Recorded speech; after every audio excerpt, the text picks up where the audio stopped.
tuned in to that praisey station, Praise.fm, where we get our praise on. 24 hours, 7 days a week.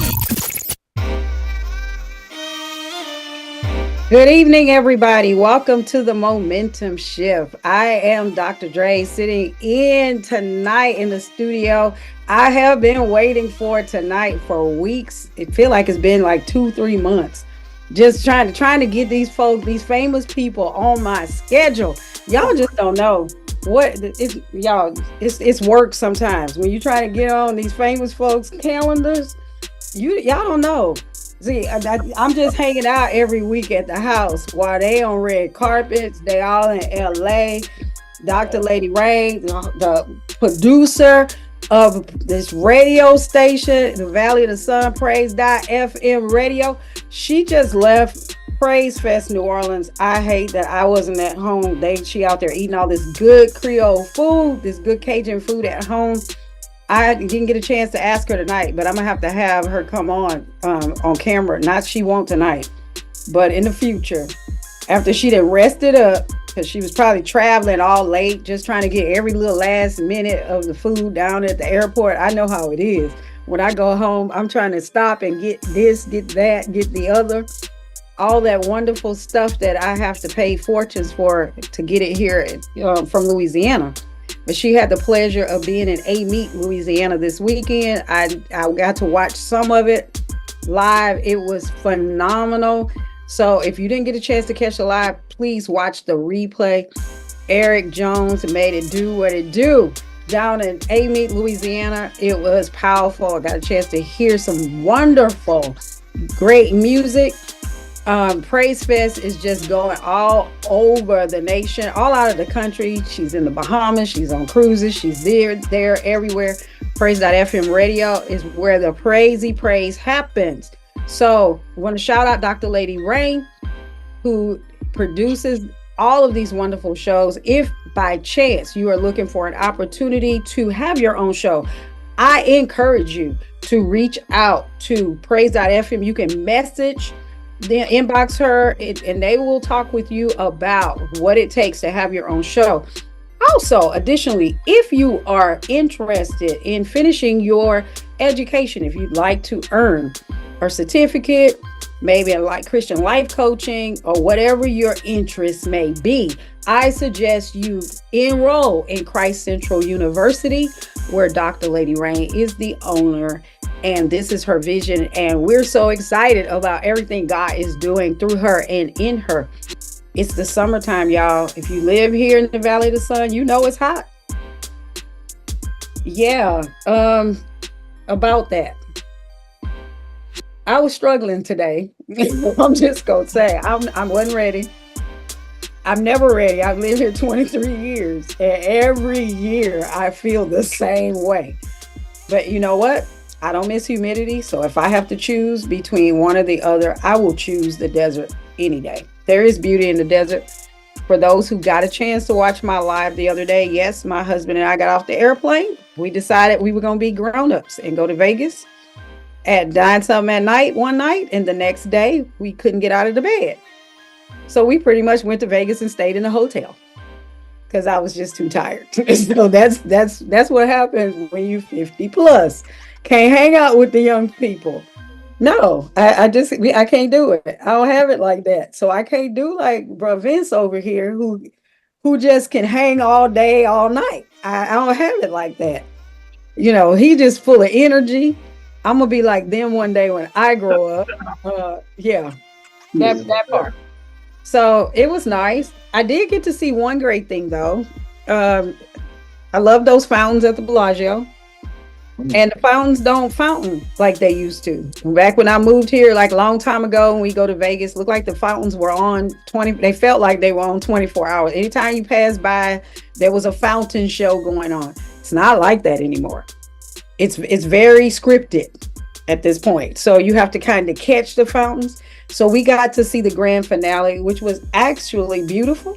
So as I was driving down Las Vegas Boulevard, my husband took his camera and hung out the window, and we got a wonderful show. Because if you've ever been on Las Vegas Boulevard, it's a very slow transition. So we were able to capture some really good sights, and it was a blessing. It was just nice to be able to be outside. There was lots of folks out in those streets that time of night, them and their kids and all. So, that's what people do, people galore. But we had a great time.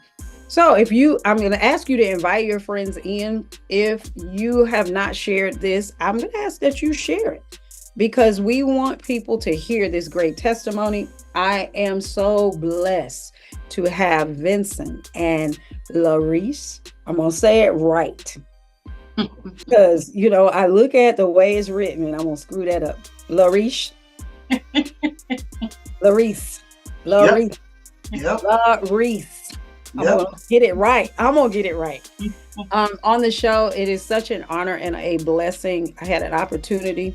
We've met this lovely couple at our new church home where we are attending church and loving it all day long. Worship life. Worship life is everything. And see, my boy right here was messing with me one Sunday because he wasn't singing that Sunday. So he was all in the altar streets, just all in my business.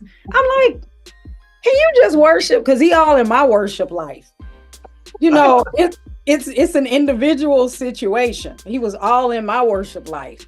And I'm like, you know what? I'm here for it all. So we just became friends ever since. We all kind of family now. And we hung out that day. We started something and then closed down the restaurant. You have to come to the East Valley with them next time. Because I'm telling you, you ain't never had any fun. Hang out with the Rutleys. You will have a blast. Best family ever. Don't at church. Don't come for me because I say they the best family ever. We laughed for hours over the nastiest barbecue I have ever had at that restaurant. It was horrible, but we enjoyed the company. It was just a fun evening. And I eat there all the time, but for some reason, I don't know if it was our server or what it was, but it was something. It just wasn't hitting. Like mine was decent. Mine was good that day. Thank God. I don't think I picked the right thing. I'm with you. It was all right. It wasn't all that, but the fellowship. Yeah. Was what it was about. It wasn't about the food. It was the fellowship that was wonderful. So I want to introduce to some and present to others because I'm gonna take it to church. So that's what we're gonna do. And for all the people who thought I was shy, I am. I know they like, nah, I'm not. Yeah, I am. I'm quiet. Very quiet. I'm on the download tonight. So yeah, so welcome. Tell the people, introduce yourself. Tell the people what they need to know about you and who y'all are, who y'all kids, who y'all parents is, where y'all come from, all that kind of good stuff. All that? You want to know all that? All that. All right. Well, hello everybody out there. Wow, such a blessing to be on with our sister. It was not hard for her to catch up with us at all. We've been talking the last few weeks. We've been around hanging and we've been here. So, but I am Vincent Rutley, the other half of my better half, Larice Rutley. Married for 12 years, in love, 12 years, knowing each other for 12 years. Our story is very unique and just honored to be here tonight. We're originally from Michigan. I'm Pontiac, Yacktown. Baby is Detroit. We represent the Lions. The Lions. I'm a writer, director, actor, and producer. And God is blessing the filmmaking career. And we also own a few companies together and entrepreneurs. Love doing ministry together. Like, I was just telling her on the ride home, I'm like, I'm excited that I get to do one with you. Like, I'm used to getting I'm used to getting to speak, and share my story and things like that. So we were honored that you asked both of us. And not just me, which is what she's used to. She's used to being like, "Go ahead, boo." But it's a pleasure, not just being on with you, but to be able to sit here next to this beautiful woman, my best friend, and to share. And I love hearing her share her perspective and her thought process behind the journey. So I'm excited to just be a fly on the wall as well as a guest. So thank you for having us, sis. Thank you. A fly on the wall, really? No. I just See, what had happened was y'all just don't know. No, I'm trying to be like him when I grow up. We ain't gonna believe not a half of nothing she gonna say tonight.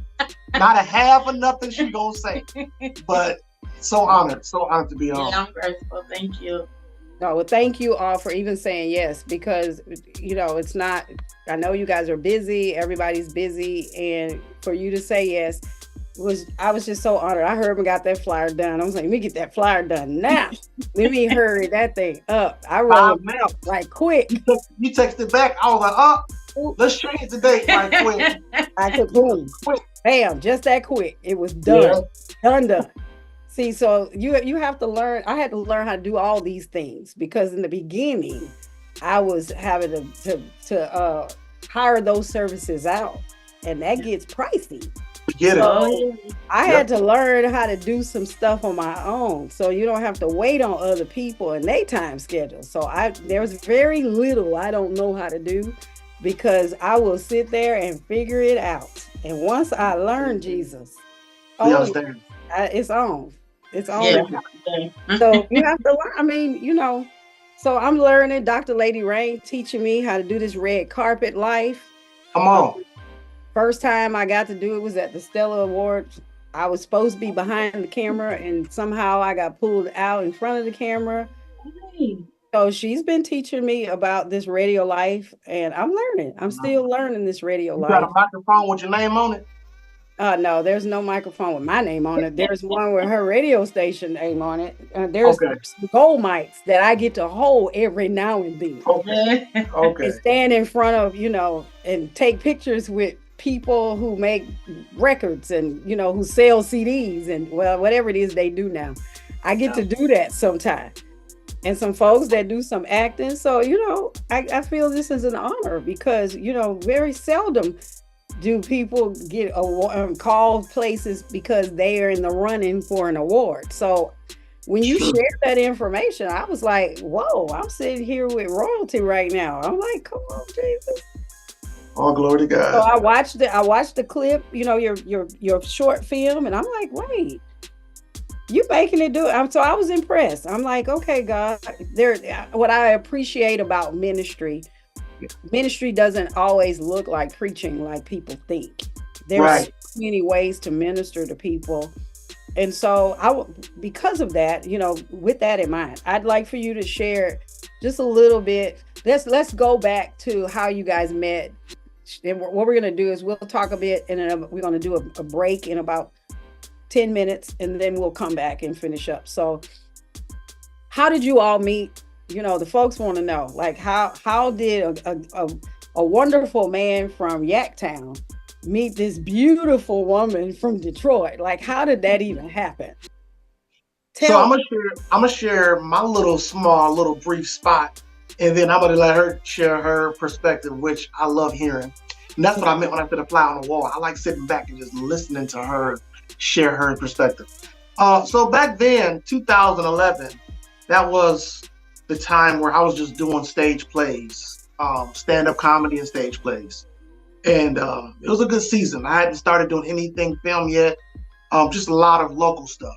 And at the time, I was picked up to do a show and we were traveling a little bit. And my church my father's a pastor. Shout out to Pops, Bishop Roselle Rutley and Dr. Dara Rutley, my mom and dad. Shout out to Drea, Yaktown. Yeah. But at the time, that weekend, they had we had a revival going on at the church. And I was the minister of music, but I had to bring a musician in because I was doing the stage play. And when I got back in town that weekend, my mom had grabbed me and said, I got somebody I want you to meet, son. And I was like, Mom, what you talking? Like, my mom does not do this. It's 5 boys, 5 Rutley boys.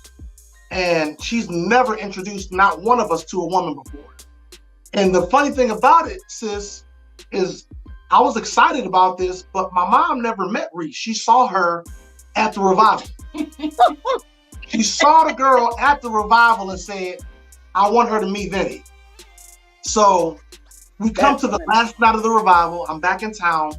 I'm back with the band and we're ministering, and I'm trying my best not to look in the audience because that's not what I do. You know, I focus on a key. Or get distracted and all that beauty. I was so distracted. I'm looking out there, the crowd, like. You just distracted. And I'm looking out and I see Reese. And she's sitting on next to the last row. And it had to be at least 400, 500 people. And it was crowded. It was just packed to capacity. But I saw Reese and I didn't see nobody else for the rest of that night. Wow. And what I said to myself, and I got to repent for this, I said, Lord, please let that be the girl my mama talking about. Because if it's not, somebody can get their feelings hurt tonight. Because that's the one. And I never saw somebody before that I didn't know and saw my wife. Wow. Like, literally, I had just broken up with my last girlfriend. She was just coming out of a relationship. And God just knew. He just knew, right? And once again, this is when I'm up and strong, you know, full strength. Neither one of us saw the shift, which is, I'm sure, is the next part of the story, the accident coming. But this is August of 2011, and I saw Reese that night. I literally got done playing, and my mom looked up. Service was ending. You know how they're praying. The prayer warriors are at the altar. People are praying, and my mama walks over and grabbed me. No, first she came over and grabbed Reese and said, "Hi, I'm Dr. Dara." In the middle of altar call. Well, I'm not gonna say she's being rude, but they're praying over people's oil and things. Like the music was playing. People started to mix and mingle a little bit. But my mom wanted to make sure Reese didn't leave. Because I told myself, if that ain't the one, that's who I'm talking to regardless. I just got to make my way to her. Somebody's feelings was going to be hurt that night. But we thank God. We thank God. We do thank God. My mom grabbed her hand and said, I'm Dr. Dara. What's your name? She said, Larice. She said, I got somebody I need you to meet. And she walked over to the steps at the end of the pulpit in the corner, not in the front, but in the corner. But everybody saw it anyway.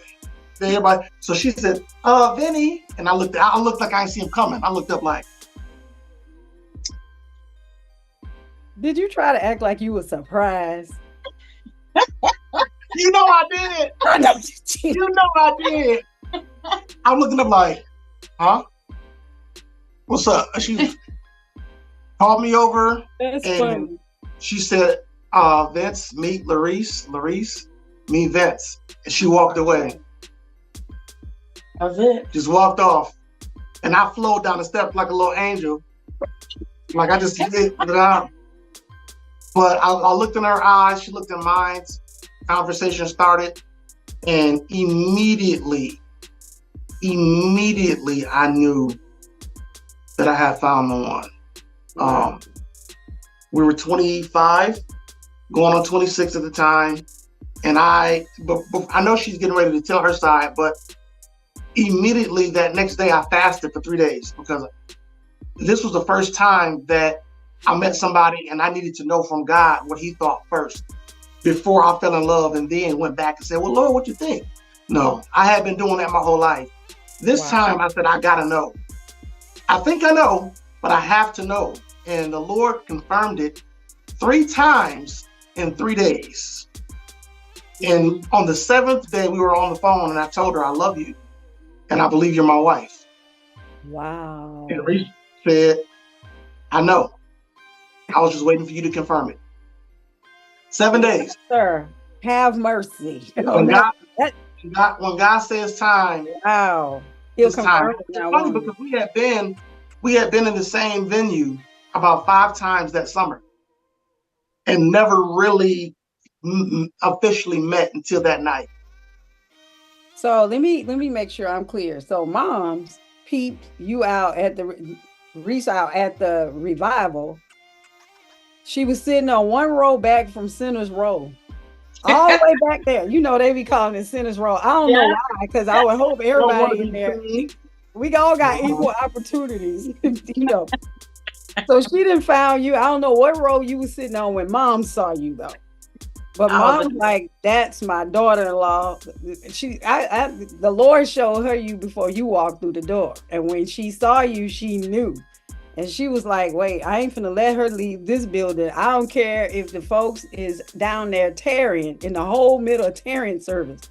I'm about to get up and go and get her in case she decided not to tarry that night. Just in case. Just in case. That game. Wow. So I didn't heard Vince's version, so now I got to hear your version. Okay. What had happened was right. So what had happened was 2011 for me was an interesting year as well. I was just getting out of a long-term relationship myself. But prior to that, I kind of want to bring this out just a little bit. About a year and a half before me and Vincent even met, that was the time where I was really coming back to the Lord and having that yes to God for the first time, to really say yes and bringing myself back to a relationship with him. And it was different for me because in the past, it's more, I just know God because I grew up in church, you know, parents teaching you who God is.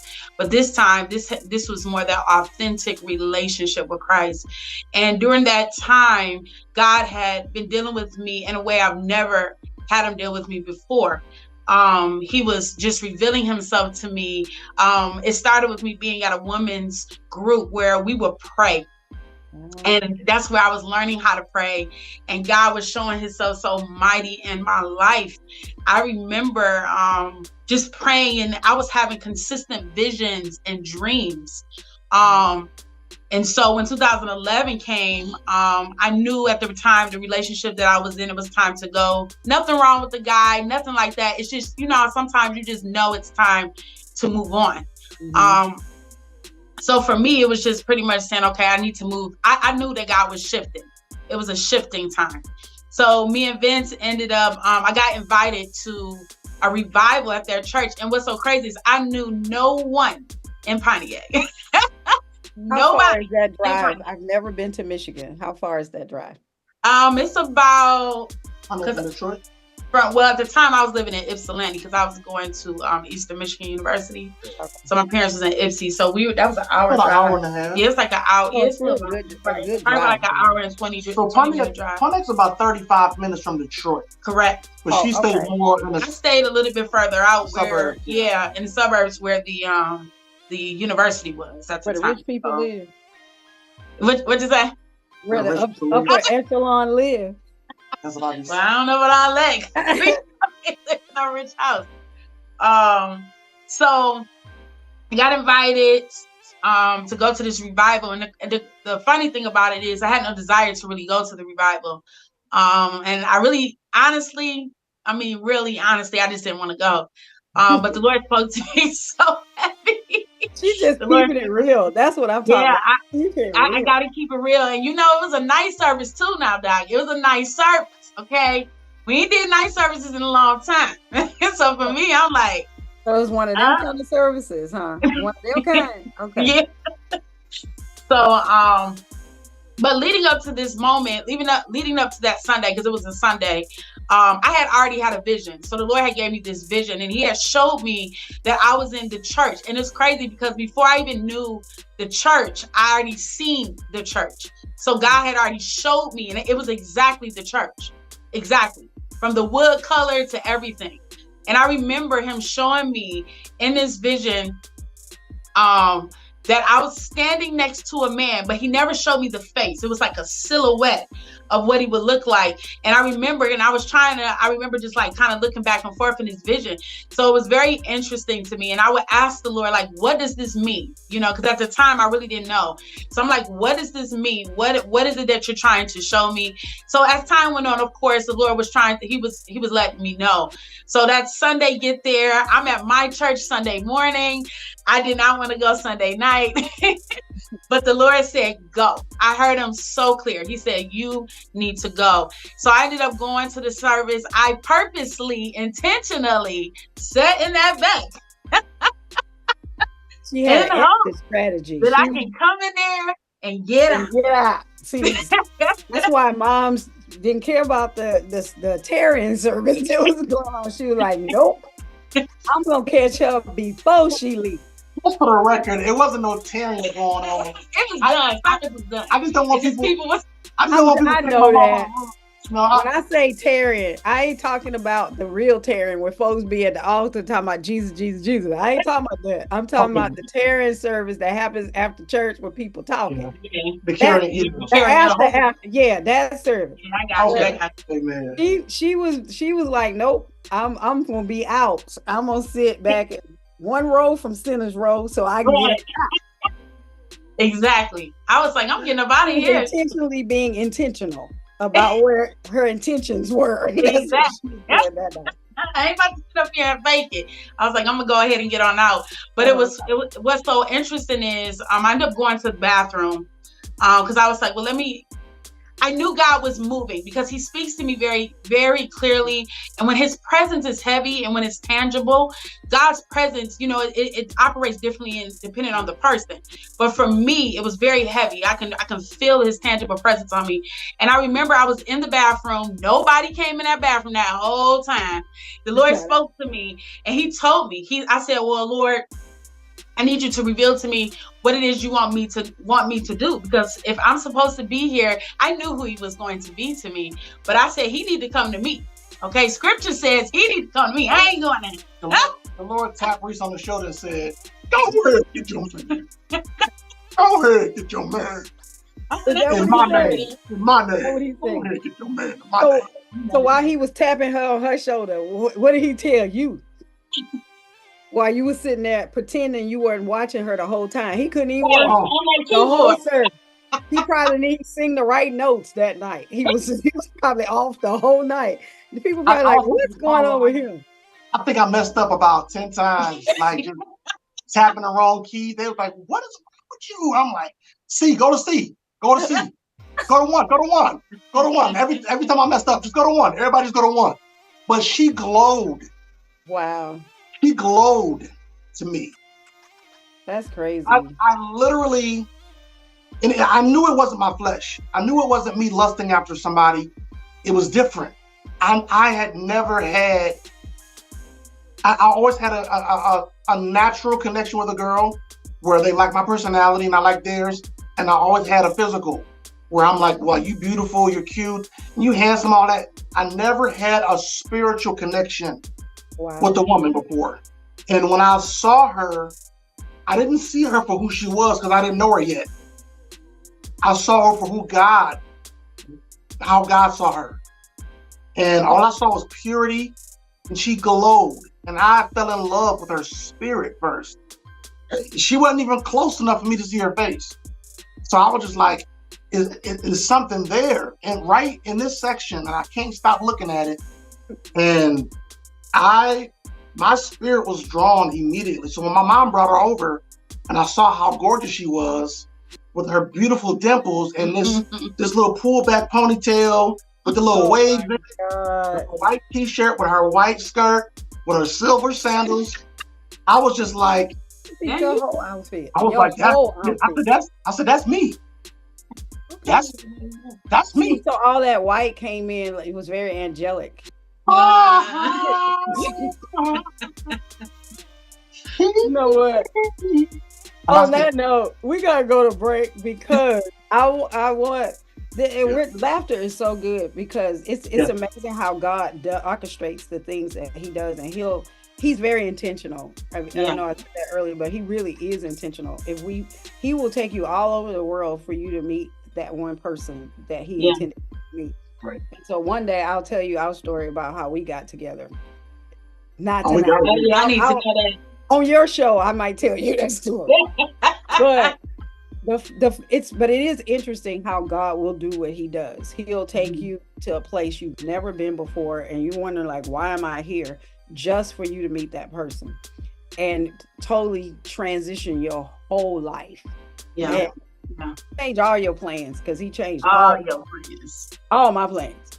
So when we come back, we're going to break for a moment, and I'm going to ask that please do not leave, because this part of the story is the really tiny part of the story.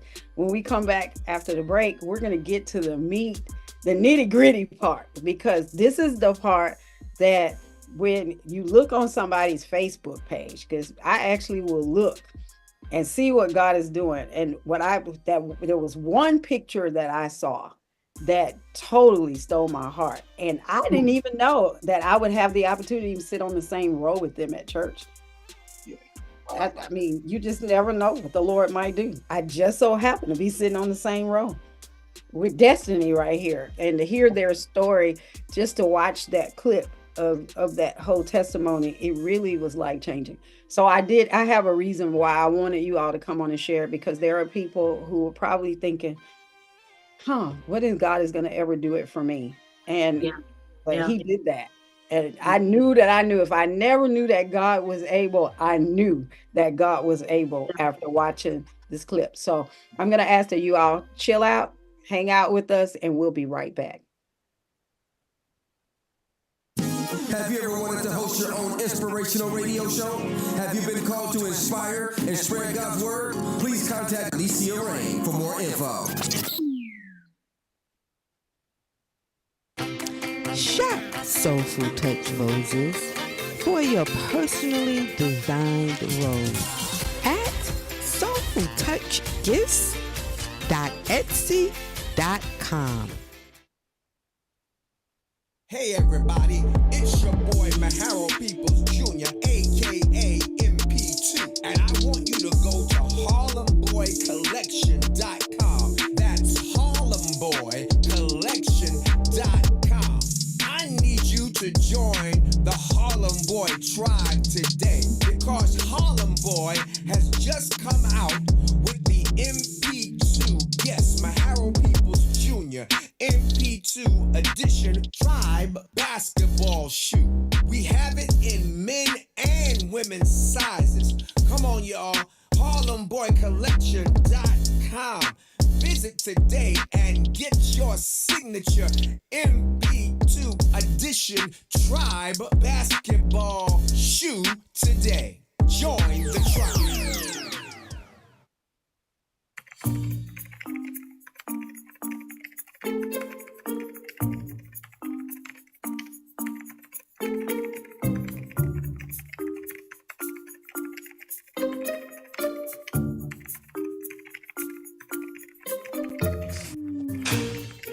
Hey, how can I help? Well, I kind of need to help get life insurance. I can help you with that. You can apply for life insurance and book an appointment right from my website. Me and my design team, we'll help you find a solution. That it? That's it. Now check your email.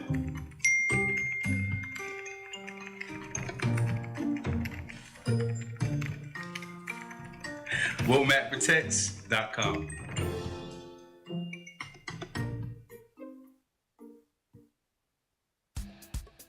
Hey y'all, this is Dr. Lady Rain, and I challenge you to join me in taking back our mind and taking back our body, and of course, connecting with the Spirit. Come on and join me for an amazing time of Praise Aside. See you soon. Check me out on all social media platforms at PRAYZ FM Live. Are you interested in continuing your education, certificate, or degree that will prepare you in the ministry and equip you in the marketplace? Come make Christ Central University your home. Visit us at www.myccu.online. Welcome back, everybody, into the Momentum Shift. I am sitting here chopping it up with the Rutleys. Yes, woo! They were sharing their victory and how they met during. Yeah, they had a whole revival service was planned just for them to meet. Just Isn't that the way the Lord does what He do though? Isn't that funny? Like a whole service. She didn't even know why she was at the service. And he couldn't even focus in the service because all he could see was her floating. He floating down and she floating up. They just floating. You gonna have people making fun of me on this one. You gonna have people messing with me on this one. I know. I got some people I know they're watching. They gonna have some. Well, you know, it's all right. It's what it is. Yeah. Don't hate. They just need to participate. Uh-huh. They hate on you the way the Lord orchestrated y'all lives. Like, I mean, hey. Hey, baby. He do what he do. So that's all I got to say. They need to get mad at God, not at you. They can't get mad at you because the Lord showed your mama who your wife was, and she wanted to make sure she did not let her go nowhere. That's what happened. Like, I'm going to make sure I introduce, but at least the Lord gave you a preceding word about it. Yes. Yeah. So you weren't thrown off. But I like the part before we went on break. My brother here was talking about he went on a 3-day fast. So when folks go on a 3-day fast, you know it's God. They really trying to hear from God. If they gonna not eat and they ain't gonna drink, they ain't gonna do nothing but pray for 3 days. That's some real stuff. Y'all was on some real Jesus for real. Yeah, absolutely. That's good stuff. So with that, now y'all done met. 7 days later, they done told each other that they in love. I'm like, come on now. Like, they only do that on the Hallmark movies. So I agree. I totally how that happen? How did that go when he said that? What was your response? For me, I have to be honest. I actually agree with you. That is very Hallmark. I actually normally wouldn't even. I would have laughed if it was in the past and somebody like, "Why y'all love me all 7 days?" But I think because of us being so focused on really seeking God's will for our life and trying to have, and because we have such a desire for marriage and we were focused on some things, I think it changed the dynamic because now I'm no longer just looking at it like that. I guess it's more like now it was just an expectation. Okay, what is God going to do now? See, because when you change it to that perspective, it's no longer, oh, well, can that really happen? You know what I'm saying? It's no longer, oh, because now I'm coming into this whole, I know that God can do all things. I know that this can happen. So I think it just came more down to that. But yes, in the past, with me not knowing, having that type of relationship with the Lord, like I really had a desire, I'd have been like, he is crazy. There's just no way.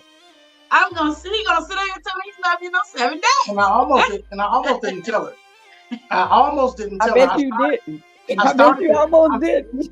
I started the sentence and I was like, you know what?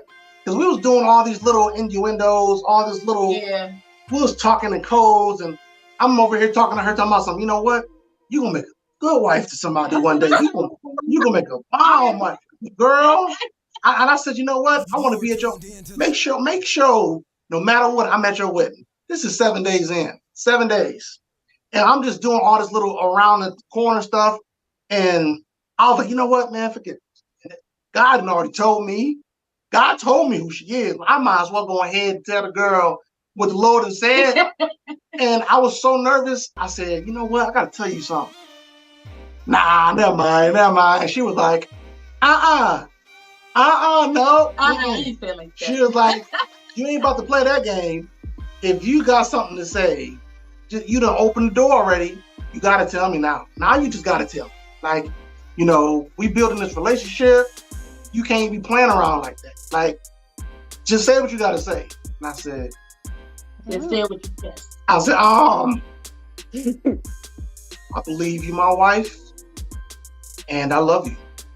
And she got quiet for a few seconds, and I was like, oops. Did you hear me? You ain't have nothing to say after that. Like, I mean, but what do you say? Like, and even though she knew, I don't think either one of us expected for that conversation to happen that night. It was like, I was like, I know who she is. I can milk it. But I was so ready to be married, not because I wanted to rush into anything. I've always had a desire to be married since I was like really young. But I think God had given me that desire and her that desire because he knew what was coming 2 months later. Wow. Just 2 months later is when not just my life, but our life both changed.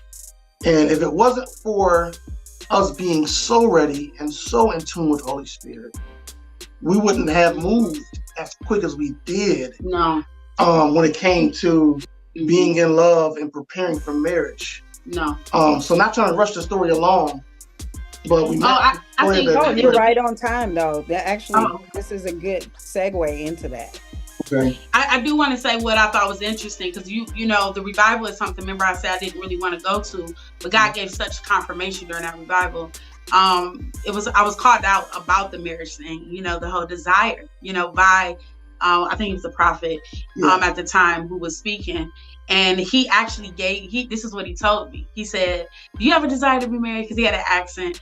And I said, yes. And he was like, you're going to get married. He said, you got to get married to a good man. Wow. He said, but it's going to be quick. It's going to be a quick transaction. Quick work. Bam. A quick work. And I was like, what? Like, what that mean? In my head, I was like, what that mean? What does that mean? So that was during the revival. And so me and Vince met on the last day of the revival, which was that Sunday. So it was like a 3-day revival. All week then. Yes. Okay, I thought that was the first night. Correct. Oh, so there was a lead in. Like, okay. Right. So I was really working then. I wasn't in town for the revival. I was away. Majority of the days. He wasn't there the first 2 days, but he ended up coming back that Sunday. On the last night. On the last night. I got back in town for the last day of the revival. And that was when. And the Lord told me to go all the days of the revival. So you sure wasn't trying to go no hour and a half ride. Correct. Oh, so yeah, the Lord was really, he was preparing me. Okay. Yes. For obedience. Mm-hmm. Obedience. Wow. And that was August when we met, August the 13th. August, September, October, they threw a surprise birthday party for me. Her and my mom and all my friends, everybody was there. I turned 26, but somebody slipped up. So I knew the surprise birthday was coming. So what I thought, y'all thought y'all could surprise me. Hi, I'm gonna turn around and surprise y'all. Yeah. And I went and got the ring. And at my birthday party, I was thanking everybody, and I said, I'm gonna thank my girlfriend, Larice, come on up, babe. And her and my mom got together, they did this, and they, and there was one of my buddies that said something to her, and I got behind her and got down on the knee. And that's when she turned around and I was at the house and I proposed right there. So August we met. A week later, we confirmed we were husband and wife. And in October, I proposed. And 3 weeks later was when the car accident happened. Boom. That paralyzed me from mid-chest down. My neck broke. And, some people have heard that story. Some haven't. But I-75 crash. My spine broke. They told me I'll be a vegetable. Said I'll never walk again. And I just could only imagine after being engaged for 3 weeks, what she thinking, right? Like, I didn't see the accident coming. So it knocked me out immediately. I don't even remember the accident. I didn't hear the tires screech, the lights coming, nothing. I just woke up in the hospital. So I was heavily medicated. I had a bad concussion. They thought I had brain damage. Praise God, he kept me from that. And I woke up in the hospital, and my baby brother was on the right side of the bed, and my fiance was on the left. And they were standing right there, and they explained to me what had happened. And right there in the hospital going through therapy. Well, not therapy yet. I actually didn't get to therapy yet. I was in the hospital for 30 days in ICU, lost about 30 pounds. Was it about 50 pounds? Mm-hmm. Lost about 50 pounds. Probably more than that. Couldn't eat for weeks. Ended up getting a bed sore in my middle of my back that went all the way down to the bone. Big as a golf ball. They had to, I mean, it was just a trying, unpredictable, unfamiliar time. And the one thing I didn't worry about was whether she was going to stay in there. That was the one thing that never crossed my mind. And it wasn't just because she was there every day, but because of the connection that God gave us before the accident happened. And we were in the hospital one day, and Reese is there every day, her, my mother, and we talking, and she's like, I want to marry you more now. And I'm like, what? Who says that? What are you talking about? No, let me get up. Let me go to therapy. God is going to heal me, because God told me in the hospital that he was going to heal me. I said, let me get this healing. Let me go to therapy. Let me get strong. I'm about to be a miracle. But I'm thinking it's getting ready to happen now. Give me a couple of months, babe. I'm going to walk you down the aisle. We good. She was like, no. I believe you're going to be healed. I believe that part. But I don't want to wait. I want to take care of you now. And what we need to do is we need to have our ceremony. And when you get up, then you can do my big wedding. You can walk me down the aisle. But as of right now, God told me who you were to me. This accident doesn't change that. And I'm ready to go home and take care of it. When neither one of us had any idea of how long this miracle was going to take, what all process we were going to go through, how much pain, the pressure sore, all of these different things. But none of that stopped her from making that decision. And I was honored. I was a little taken back, but I was excited. I was a little sad because I never saw myself getting married in the chair or as a quadriplegic either. But just the fact that I was alive, I still had my mind, and this beautiful woman was willing to be there and to start her marriage. They say for better or for worse, but nobody expects to see the worst. No. We got married in my worst. Like we said, I do in the worst case scenario possible. And I couldn't work. But we just said, God, we're going to give it all to you. And this is it. And we got married in the rehabilitation center. Right down in the chapel. My family came, her family came. My father was there and her pastor was there, and we said, I do, just before our families. And it was amazing. It was beautiful. God started our journey right then and there. That's when our assignment started. Together. So didn't want to rush that part too quick, but it was mind blowing. To this day, I get chills just thinking about her resilience and her how sure she was. She never felt shaky. It was just like, that's awesome. Let's go. And I was like, See, that's the kind of confidence that people need, though. Think about, but it took that. Think about how the Lord orchestrated everything. It had to be the way that it did. Not saying that you had to have the accident, because certainly we wouldn't have wanted that. No one wants that. Right. But the Lord knew it was coming, so he brought the person that he preordained for you. We hear this over again all the time, for such a time as this, but man, y'all really walking out for such a time as this. Absolutely. I don't know, maybe that's a song you're gonna write, I don't know, but for such a time as this has a whole different kind of meaning. Yeah. When you talk to someone who is living that. And me seeing you on this side of it, I got to see the video, I got to see what you put on social media, but I wasn't there. But I get to see you 12 years later, and I see how y'all living, how y'all doing. Yeah. So I didn't even know she was your wife until a few weeks ago, because I saw you up singing. Don't let that wheelchair fool you about bruh, because bruh be everywhere. That wheelchair don't stop him from doing nothing. You can't. It don't.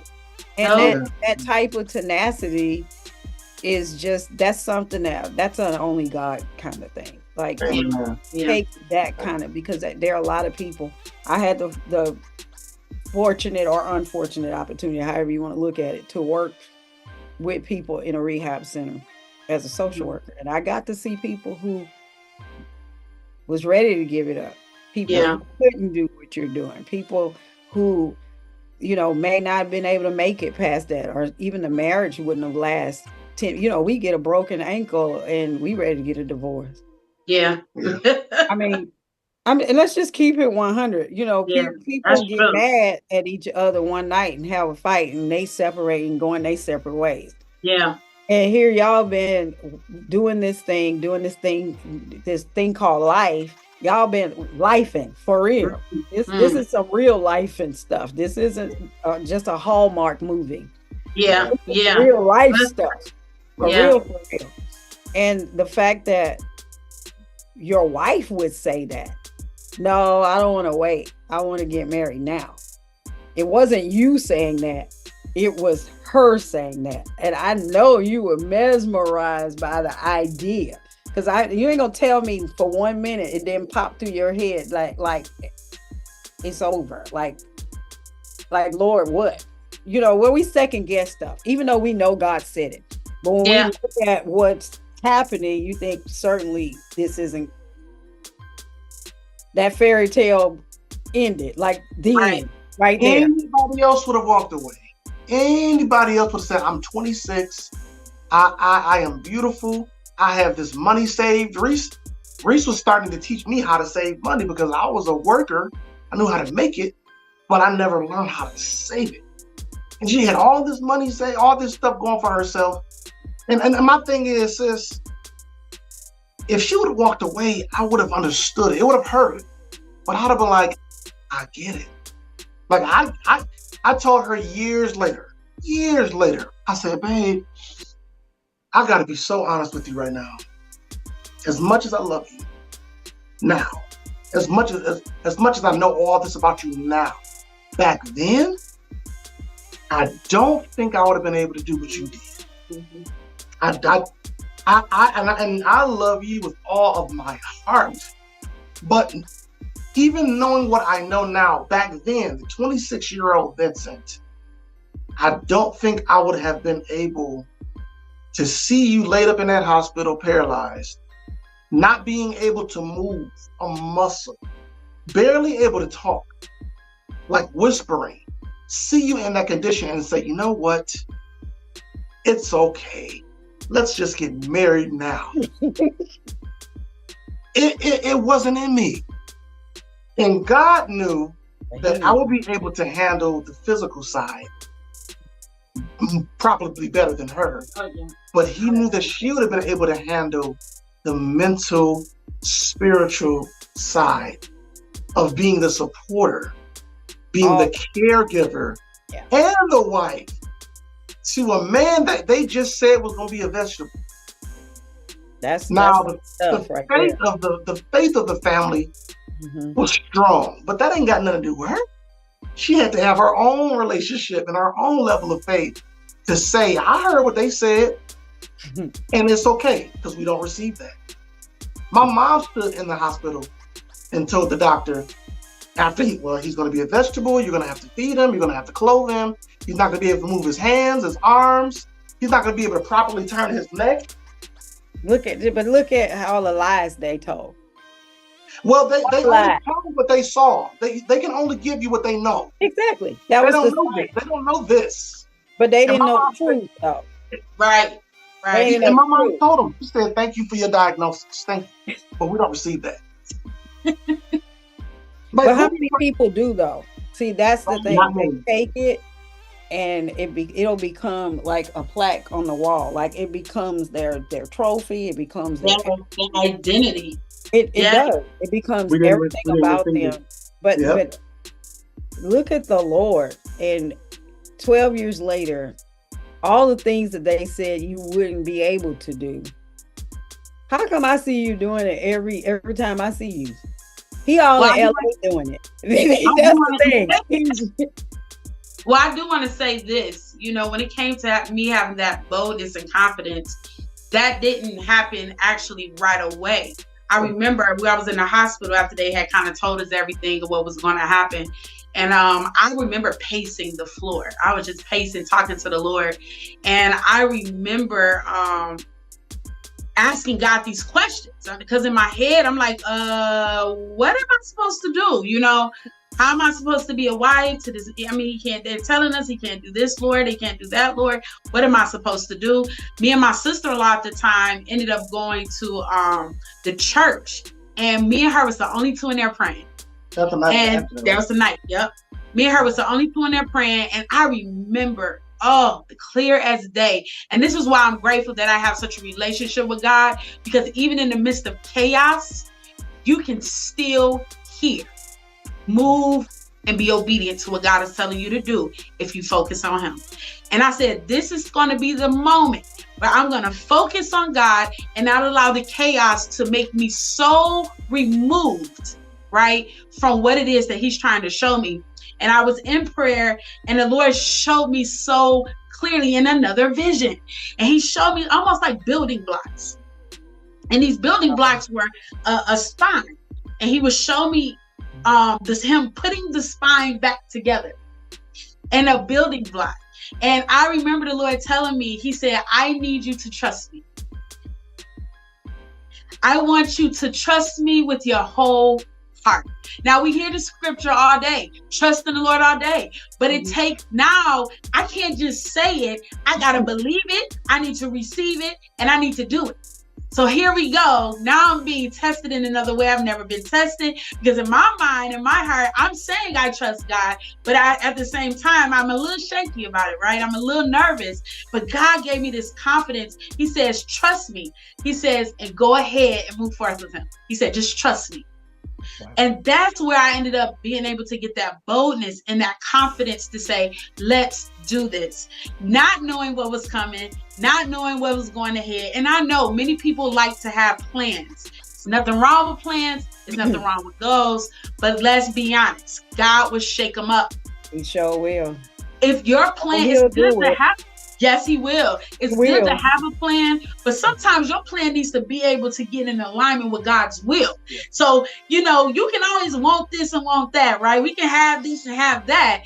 But at the same time, like God, I love the Lord. He's like a GPS sometimes. You can have you can have what you want the destination to be, but you don't always have the control on which way route and which direction it can go, because you don't know what's about to come up. Right? We don't know what's about to come up. You don't know what accident or whatever it is going to block you. And so I'm grateful for that, because that's where I got my clarity, my understanding to say, okay, I'm going to move in this, not knowing what to do, not knowing, but I know that I trust the true and living God. So this is what I'm going to do. I'm going to trust him in this moment.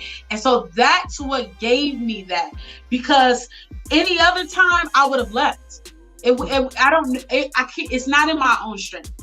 There's no way I would have stayed. So, when it came to that, and so I love God, because when you ask God questions and you seek him and he gives such answers, he will give you a level of confidence and faith. And so sometimes you may not understand it. You may not know which way to go with it. But I know that when God speaks and he speaks clearly to me, I can move, and regardless of what it may look like, God is in control. And so I think that was the main reason why I was able to stay focused. Because remember, we're talking about meetings at a very short time, not really knowing each other. I didn't know Vince's temperament. I didn't get a chance to date him. I didn't really have like all these factors that a lot of people like to use to figure out if that's their mate. People, they'll date for 2-3 years before they go into marriage. And there's nothing wrong with that, but I'm just saying, like, I didn't really have all of those checklists. Mm-hmm. So, that was one of the biggest things for me. And so that was why I was so confident, and I'm grateful, because now if anything, if all I can say is, I tell Vince all the time, I believe that God continues to put me and him in position to have such a faith and a standard with him. A standing with him. So that when we move, when our lives move in our marriage and how we operate with each other, it's a God thing. We have put him such in the center of it. It is a God thing. So when things go crazy, when things go awry, and the stuff seems like it's going ridiculous, because that's what happened. Me and Vince learned how to lock together and how to come together and be one, and be one with God. And so that was one of my biggest things of where I got that confidence from, because it definitely wasn't for me. Well, that's definitely a only God. And so when I looked at the story, when I saw the testimony on there, I was moved by it. Because and I knew you all were young. It was obvious that you were young. And I look back at those pictures, and he looking like he about 12, and you looking like you about 8. And so I'm just joking. But you could tell y'all, I'm only joking, but you could tell that you all were, younger. You could tell that, and to be impacted in such a way, in such a dynamic way. And obviously I didn't even know, I learned something. I didn't know about the revival and all of that. So that just created a whole nother perspective that we'll have to laugh about offline about that part. But guys, I'm never going to forget that now. But it's such a beautiful story, hearing that the Lord had you go to a revival you didn't want to go to, but out of obedience you went. You heard a word from the Lord because you were obedient. You found yourself in the place where you should have been to be able to hear what God was saying. And through all of that, the Lord has blessed you all immensely. Oh, yes. Yeah. Not knowing, because so many of us would have said, oh no, that ain't God, that's me. Right. We would have questioned that all day. Like, nah, there ain't no way. And that's why I said, I'll tell you my story. We'll make you laugh about it, and then we can talk about it on your show about what my husband and I did. Our story wasn't as extravagant as yours, but it was a quick work the Lord did with us too. And people thought we were crazy. And it's when God does something though, and you look back and you're like, okay, we were nuts at that age. You do stuff when you're at that age that you might not do when you're in your 40s. Yeah. You think a little different, but the Lord knows what's best. And because we did what we did, I know the Lord in a way that I would not have necessarily known him. My husband probably not either. He knew what he was doing. He orchestrated. He was deliberate in every decision that he made. So I'm having you all come on tonight to share your testimony. It has just been phenomenal. We'll have to set up another time for you to talk about like the next part of through this experience, what God has done. Oh yeah. And how he's orchestrated some things that you probably wouldn't have never thought that he would use. I know y'all heard me talking about him being all out in LA and all that other stuff. I wanted us to talk about, that part, the ministry part.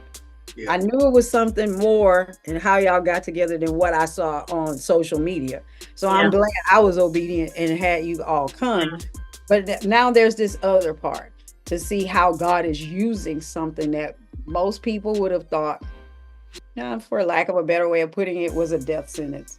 Yeah. And how he has used it to birth so many things that you would have never even imagined.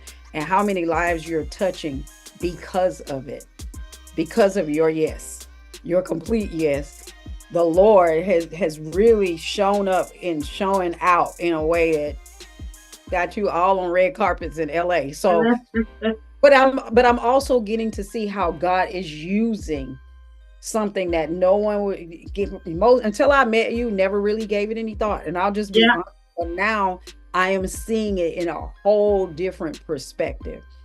And it's blessing me because it's like, okay, God, now I see how you have ministry for everybody. Yes. Regardless of how we see it. There's a ministry in laughter. You're doing jokes and doing this and that and being funny and all of these things. But look at what God is doing with it and in it. So you just never know. So for anyone who's watching, who might be looking like, life has not been doing nothing but giving me lemons. And I know we say whenever we get lemons, make lemonade. But I'm watching this couple here for real make that sweet Southern lemonade. That good stuff, the way we drink it down south. God is doing that, and you keep saying yes. And because you keep believing God, I know you're going to get up and walk out. Everything you've been believing God for, manifestation is happening. It's happening as we speak. We might not be able to see it naturally yet. Yes. Yet. But it's going to happen. Whatever the Lord says, He does. His word does not return. And you keep standing on the promises. Those people that God is bringing in the forefront to come stand alone with you in watching this miracle. You are already a miracle. The miracle is already happened. We're just waiting for the physical manifestation for it to come. Yes. You keep smiling, you keep telling your jokes, you keep laughing, you keep doing what you're doing. And hey, you made my day. I can say, because I was having a rough day, and I'm glad that I showed up here tonight, because your testimony has been life-changing for me. Even though I knew a bit of it, I didn't know it to the degree that I'm hearing it tonight. And it just makes it even the more special. So I know someone who will watch the replay, and they will begin, their faith is going to grow. Amen. Amen. This is that now kind of faith, for real. Yeah. This is that real stuff. For real, for real. Yes. For real. So trusting God in a way, like, girl, for real. You trust God. He trusts God with something, a promise that He made, that you never knew that in 3 weeks it was going to change. Everything was going to change. And still, y'all yet moving forward. So thank you all for your I just lost my train of thought. For your sharing all of your truths. And I know y'all didn't tell it all. There's a whole part that y'all didn't say.